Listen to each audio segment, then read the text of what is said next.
What are we talking about? Well, I was going to mention, first off, I mentioned it to Colleen because it's just become public knowledge. Right from day one, I've been telling everybody about the collapsing the world's economy for a global financial reset and the quantum financial system coming into operation. Now, I know that they were testing it. They sent out pings to every bank in the world on August the 2nd. Every bank in the world responded so that the system was working. They tried to launch it all of last week and had issues because Nancy Pelosi and her team had hired hackers to stop them to do it. Yeah. But it's gone public today in the Independent in England. No, it hasn't. Sorry, it was, but the Federal Reserve itself, the government website, the federalreserve.gov website, has announced that the system is operational as from today. So they've actually announced it publicly. It's all been very, very quiet up until now. Wow. The new financial system, which replaces the Federal Reserve's SWIFT system, which is for the fiat currency, is now the quantum financial system, which is a blockchain system, which is instant settlement. It means directly that the power has now been completely taken away from the old fiat system and the SWIFT system, which was controlled by the Federal Reserve, controlled by the Rockefellers and the Rothschilds and that organization. So that power is now completely gone. And was this put in place? Was this put in place by Trump? The system itself was put in place. He was the one that launched it, yes, but it was planned and everything way before he got into power. Cashless Society here again today, and the biggest takeaway for me from that video is that they use certain verbs and words that we've already been talking about here in the XRP community. You know, I saw that video going around today, so I just wanted to talk about it briefly. You know, I'm pretty sure those guys are like, you know, they're on that canon conspiracy theory type stuff about, you know, Trump and how he's trying to break up the deep state and all this and that, which is a whole nother story, a whole nother rabbit hole to go down in. But anyway, for me, they're talking about how the goal is to destroy the current financial system as it is and to roll out a new quantum financial system. And they say that this new system is going to have instant settlement capability. You got it right here on Ripple's website. Avoid pre-funding with instant settlement. You can't do instant settlement with Ethereum. Sorry, you can't do it. You can't do instant settlement with an ERC20 token such as Quant. You know, like I've showed you before, Quant supposedly is supposed to be what Ripple wants to be. No, it does not. It can't function in its current form to solve the issues that XRP and Ripple are already able to solve. All right, so I wanted to dive a little more into the reset narrative, which I've already showed you. I made a video on it myself, which you can see here in the upper right-hand corner if you want to, you know, investigate further. But anyway, the theme is going around. World Economic Forum, they've done a video on it as well. You can come check this video out on their website called The Great Reset. This is the World Economic Forum. It's just it's not some XRP moon boys, okay? World Economic Forum. Same exact narrative on the IMF, directly on their website. The Global Economic Reset. Okay? So it's not a theory, guys. This is happening. It's happening right in front of your eyes. What you should be trying to do is figure out how to benefit from it, essentially, because they don't care. Either way, the system is being restructured right now. It's happening. They are blowing up the dollar. You know, as I've showed you before on that money supply chart, the printing right now it's crazy. It's outrageous, and they don't care at all. It's almost as if they have a back door, is it not? And if you think for 1 second that the Fed and all the world powers that be haven't thought 10, 20, 30, 100, 1,000 steps ahead of this situation, you're wrong. They've been playing this game for years. All right, they knew this was coming, and they've been building a new system for it. Personal opinion. Anyway, showing you the details there. They're talking about instant settlement, which is right there on Ripple's website. They're talking about a reset. World Economic Forum's talking about a reset. The IMF's talking about a reset. And the facts are all right in front of you. You do what you want with it.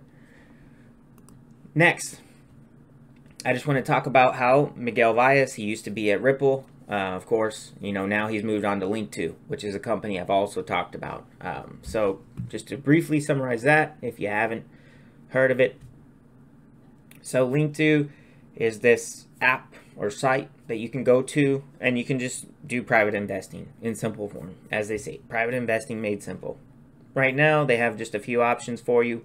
Uphold, Blockchain Coinvestors, Coinbase, LINQTO shares themselves, which I've heard are very cheap right now. Might be a great buy, not financial advice. Ripple and Robinhood. So, of course, very interesting, right? He moves on to LINQTO. Of course, now he's just going to be helping people buy shares of Ripple on his new app. So, you know he's well connected there, and he's going to be able to do that probably easily. So, I understand the hire. But anyway, so let's take a look at his LinkedIn page as well, just to remind you of how far this guy has been and what he did at Ripple. So, he started out as a precious metals trader at Morgan Stanley. Then he went to Bank of America as a vice president, where he was head of precious metals. Then he went to Mitsui Precious Metals to be a VP, as well as a derivatives trader. Then he founded his own company. Then he goes on to CME Group here in the United States to be the global head of precious metals and metals options. Okay, so what's the common theme here? Precious metals, right? Then he jumps from the CME Group, you know, Morgan Stanley, big firm, Bank of America, massive firm here in the United States, you know, a couple little here and there's, CME Group, you know, another kind of government entity, and then he heads on to Ripple. Why? What's he doing over there? You think he's doing something that might have to do with precious metals? Maybe. Who knows? We might find out soon. And now he's over here at LinkedIn helping people buy shares of Ripple.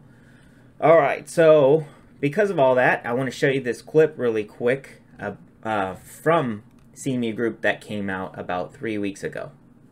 With central bank stimulus weakening the dollar and gold being only about $100 short of its all-time high, a question has started to arise: can gold replace the US dollar as the world's reserve currency? The dollar has enjoyed this status for decades, but since it detached itself from the gold standard in 1971, it's essentially consistently weakened on a macro level.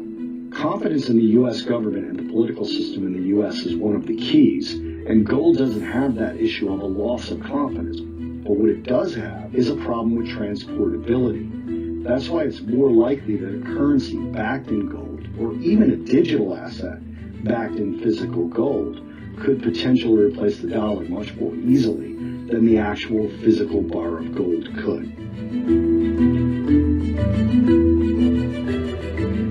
All right, so I've showed it before, but CME Group here, where Miguel Vias used to work as the head of precious metals, is out here saying that we could potentially move to a digital asset or cryptocurrency backed by gold or precious metals.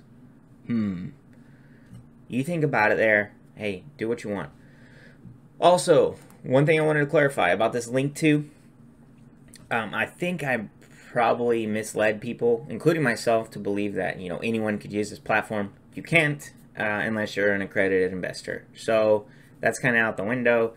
I found this out simply because I went to sign up because I was thinking, hey, I kind of want to get some of those LINQTO shares because I've heard that they're literally pennies on the dollar.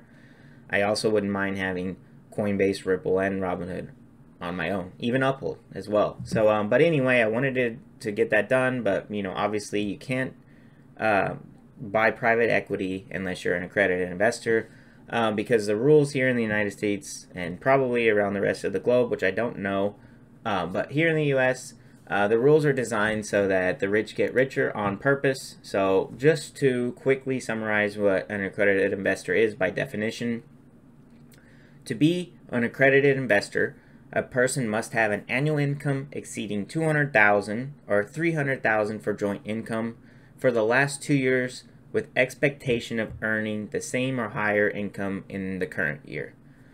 A person is also considered an accredited investor if they have a net worth exceeding 1 million, either individually or jointly with his spouse.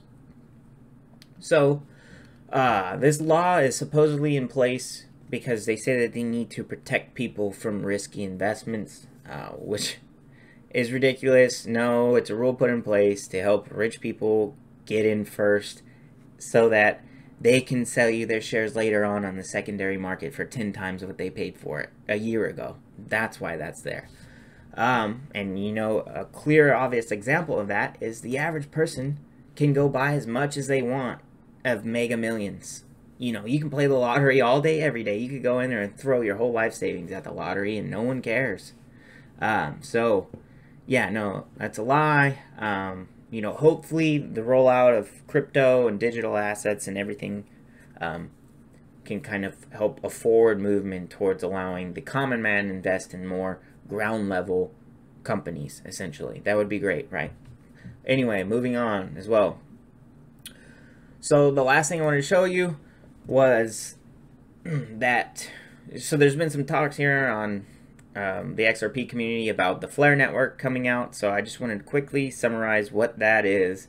And so it's basically, you know, back last year, this word came out that Xspring, which is a Ripple segment, is investing in a new smart contract platform, Flare Networks. So at the time, they didn't know exactly what Flare was going to turn out to be. They had this idea that it might be a stable coin, as it says right here, peg stable coin, which they address over here in this article.